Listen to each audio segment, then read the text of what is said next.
தமிழக அரசியல்ல மீண்டும் ஒரு பரபரப்பை ஏற்படுத்தக்கூடிய வகையில பாட்டாளி மக்கள் கட்சியில ஒரு புதிய மாற்றமானது நடந்திருக்குங்க.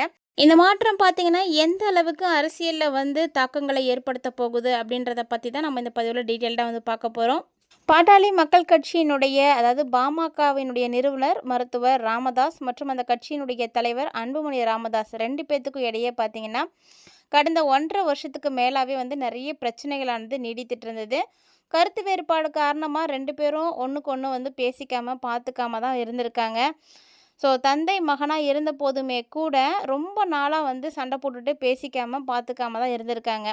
இப்போ ரொம்ப நாளுக்கு அப்புறமா 2 பேரும் நேர்ல சந்தித்து அவங்களுடைய மனக்கசப்புகளை எல்லாத்தையுமே மறந்துட்டாங்க.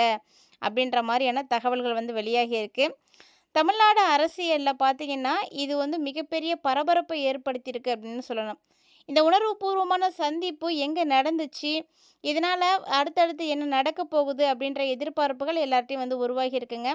ஸோ இந்த உணர்வுபூர்வமான சந்திப்பு எங்கே நடந்துச்சு அப்படின்னா, தைலாபுரம் தோட்டத்தில தான் நடந்திருக்கு. ஸோ மருத்துவர் ராமதாஸ் மற்றும் அவருடைய மனைவி சரஸ்வதி அம்மாள் இவங்களுடைய திருமண நாளான நேற்றைக்கு பார்த்தீங்கன்னா, இந்த நெகிழ்ச்சியான சந்திப்பானது நடந்திருக்கு அப்படின்னே சொல்லலாம். ஸோ இவங்களுடைய திருமண நாளான அன்னைக்கு குடும்பத்தினர் அனைவருமே தைலாபுரம் தோட்டத்தில் தான் ஒன்று கூடி ஆசி வாங்குறது வழக்கமாக வச்சுருக்காங்க. ஸோ ஆனால் பார்த்தீங்கன்னா, கடந்த ஓராண்டா நீடித்த குடும்ப பிரச்சனையால் இந்த வழக்கம் அப்படியே முடங்கி போயிருந்துச்சு. அதாவது அன்புமணி ராமதாஸ் போய் ராமதாஸை பார்க்காம இருந்திருக்காரு, ஆசீர்வாதம் வாங்காமல் இருந்திருக்காரு. ஆனால் 1 1/2 வருஷத்துக்கு அப்புறமா இன்னைக்கு பார்த்தீங்கன்னா, தந்தை ராமதாஸை சந்திக்க விரும்புகிறேன் அப்படின்ற மாதிரி அவர் சொல்லியிருந்தார். ஸோ அன்புமணி ராமதாஸ் இந்த திருமண நாளை தங்களுடைய மறு இணைவிற்கான ஒரு சரியான தருணமாக தான் தேர்ந்தெடுத்திருந்தார். அதனால் அப்பா அம்மாவுடைய திருமண நாளான அன்னைக்கு போய் அன்புமணி ராமதாஸ் தன்னுடைய மனைவி சௌமியா அன்புமணி, மகள்கள் மற்றும் குடும்பத்தாரோடு போய் தைலாபுரம் தோட்டத்துக்கு போயிருந்தார். அவங்களுக்கு பார்த்திங்கன்னா வாசல்லே ஆரத்திலாம் எடுத்து உறவினர்கள் ரொம்ப ஆரவாரமாக உற்சாகமாக வரவேற்பெல்லாம் கொடுத்துருந்தாங்க. இது பார்க்கறதுக்கு ரொம்ப நெகிழ்ச்சியான ஒரு விஷயமா தாங்க இருக்குது. ஏன்னா தந்தை மகன் அப்படின்ற உறவு யாராலையும் ஈடுகட்ட முடியாத ஒரு உறவு. ஸோ அவங்களுக்குள்ள ஒரு மனக்கசப்பு, மனப்பிளவு அப்படின்ற ஏற்படும் பொழுது இவ்வளோ நாளாக பேசிக்காமல் இருந்திருக்காங்க. இன்றைக்கி தந்தையை பார்த்துருக்காரு, பேசியிருக்காரு அப்படிங்கும்போது அது எந்த அளவுக்கு சந்தோஷமாக இருக்கும் அப்படின்றத வார்த்தையாலாம் சொல்லவே முடியாது. ஸோ அந்த ஒரு சந்திப்பினுடைய தொடக்கத்திலே பார்த்தீங்கன்னா, ரொம்ப நாளைக்கு அப்புறமா மகனை கண் மருத்துவர் ராமதாஸ் மிகுந்த உணர்ச்சி வசப்பட்டு அன்புமணியை கட்டிப்பிடிச்சு அழுதுருக்காரு. அதாவது இவங்க பார்த்திங்கன்னா, சுமார் 2 3 நிமிடங்களுக்கு மகனை அப்படியே கட்டிப்பிடிச்ச மாதிரி தழுவுன மாதிரியே கண்ணில் இருந்து அவ்வளோ தண்ணி வந்திருக்கு. அப்படி அழுதுருக்காரு.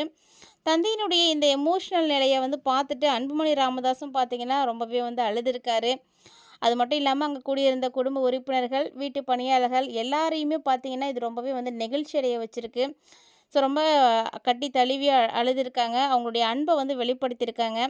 அதுக்கப்புறம் பார்த்திங்கன்னா, அன்புமணி மற்றும் சௌமியா அன்புமணி 2 பேருமே ராமதாஸ், சரஸ்வதி இவங்களுடைய காலில் விழுந்து ஆசீர்வாதம் வாங்கியிருக்காங்க.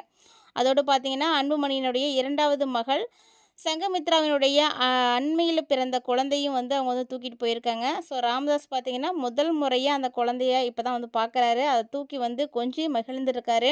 வீட்லேயும் பார்த்திங்கன்னா விசேஷ நாள் அப்படின்றதுனாலையும் தன்னுடைய மகன், மருமகள், பேர குழந்தைகளோட கொள்ளு பேத்தியோடலாம் வந்திருக்காங்க அப்படின்ற சந்தோஷத்தையும் கொண்டாடுற விதமாக வீட்டில் பார்த்திங்கன்னா தடபுடலாக விருந்தெல்லாம் நடந்திருக்கு. ஸோ எல்லாருக்குமே பார்த்திங்கன்னா அசைவ விருந்து தான் வச்சுருந்துருக்காங்க. அது மட்டும் இல்லாமல் மதிய உணவை குடும்பத்தோடு சேர்ந்து ஒன்றா சந்தோஷமாக சாப்பிட்ருக்காங்க. ஸோ எல்லா வயதானவர்களுக்குமே இருக்கக்கூடிய ஒரு மிகப்பெரிய ஆசை இதுதான். குடும்பத்தோடு சந்தோஷமாக அந்த ஒரு நேரம் சாப்பாடு சாப்பிட்றது தான். அதுக்காக மட்டும்தான் இவ்வளோ கஷ்டப்பட்டு ஓடிட்டுருக்காங்க. அப்படிங்கும்போது அது ராமதாஸ் அவர்கள் இன்றைக்கி அனுபவிச்சிருக்காரு.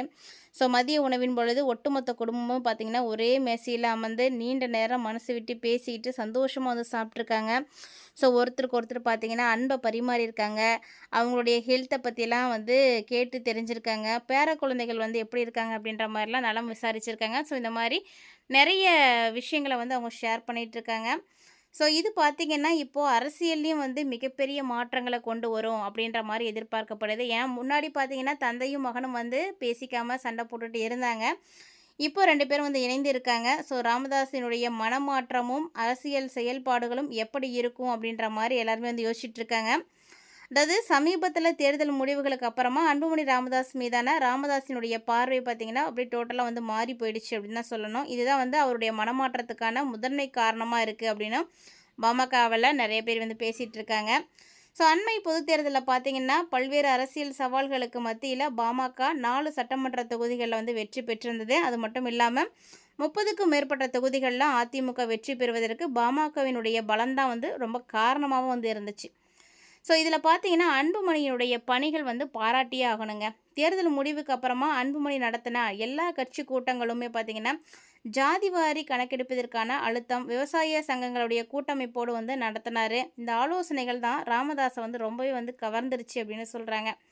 அது மட்டும் இல்லாமல் அவர் போய் கிராமப்புறங்களுக்கெல்லாம் போய் மக்களை வந்து நேரில் சந்தித்து அவங்களுடைய கோரிக்கைகள்லாம் என்ன அதெல்லாம் வந்து தீவிரமாக வந்து செயல்படுத்துறதுக்கான ஸ்டெப்ஸ்லாம் எடுத்து வச்சுருக்காரு. இது எல்லாமே பார்த்திங்கன்னா ராமதாஸ் அவர்களை ரொம்பவே வந்து இம்ப்ரெஸ் பண்ணிருச்சு அப்படின்னு தான் சொல்லணும். ஸோ நம்மளுடைய கட்சியை வழிநடத்த அன்புமணி தான் சரியான நபர். ஒருவேளை நான் தப்பான முடிவு எடுத்துட்டேனா அப்படின்னு வருத்தப்பட்டிருக்காருங்க. ஸோ இதுக்கு அன்புமணி என்ன சொல்லியிருக்காருன்னா, உங்களுக்கு என்ன விமர்சனிக்க முழு உரிமை இருக்குது.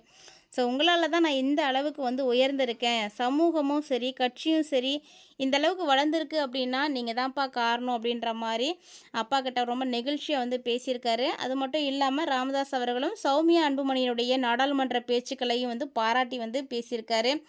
ஸோ பாட்டாளி மக்கள் கட்சி, வன்னியர் சங்கம், சமூக நீதி பேரவை உள்ளிட்ட சுமார் 30க்கும் மேற்பட்ட பாமக சார்பு அமைப்புகளுக்கு தற்போது மருத்துவர் ராமதாஸ் தான் தலைவராக வந்து இருந்துகிட்ருக்காரு.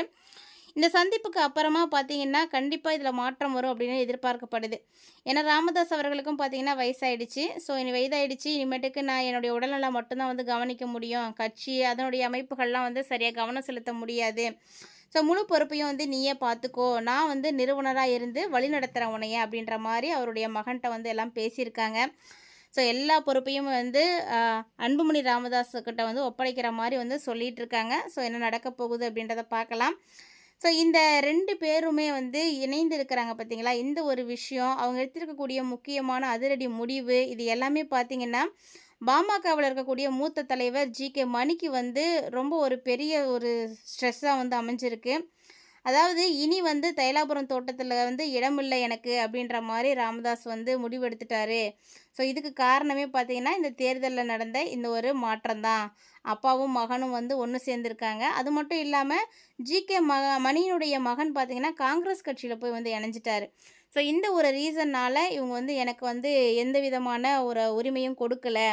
ஸோ தன்னுடைய மகனை வந்து மாற்றுப் பகுதிக்கு அனுப்புனது துரோகம் அப்படின்னு ராமதாஸ் வந்து சொல்லிட்டு இருக்காரு அப்படின்ற மாதிரிலாம் வந்து ஒரு சில தகவல்கள் வெளியாகி இருக்கு.